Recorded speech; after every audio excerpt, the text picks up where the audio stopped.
As the world comes to grips with life under this deadly new virus, authorities have urged us to change our habits and adopt a new way of life. This you already know, but what might surprise you is that your new lifestyle is an Islamic one.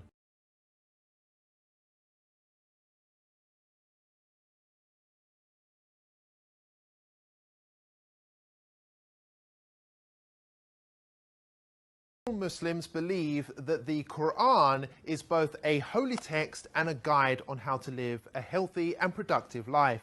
Nearly all of Muslims' daily activities, whether that be praying, fasting, or the clothes they wear, have been recommended in the Quran or by the Holy Prophet Muhammad.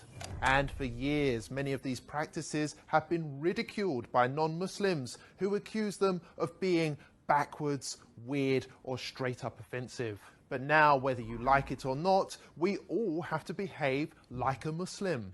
For starters, pubs, clubs and casinos have all been closed.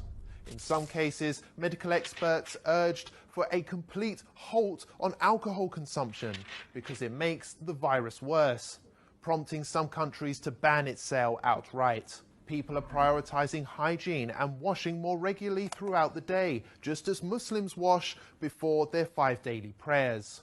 It's even become socially acceptable not to shake hands, a typical Muslim practice between men and women, which was often branded insulting in Western culture. Elsewhere, people are now beginning to cover their hands, hair and face in order to protect oneself in public, including those who at one time or another used to insult Muslim women for choosing to do the same thing. Well, it's this way. You know, you can use a scarf. A scarf is, everybody, a lot of people have scarves, and you can use a scarf. Scarf would be very good. And my feeling is if people want to do it, there's certainly no harm to it. I would say do it, but use a scarf if you want. Even Islamophobic governments, which blanket banned the Muslim burqa, can now be seen adopting masks, which makes them look more Muslim than ever before. European countries like Austria have gone as far as to make face covering compulsory by law. And the face veil, covering, has turned out to be so beneficial that London aims to make it compulsory for all in shops and on public transport going forward. And there's more. On the economic front, interest rates have been slashed to near 0% in some cases, which is exactly what Islam teaches. Muslim families also self-isolated naturally for prayers and fasting during Ramadan for an entire month, while non-Muslims massed on British beaches.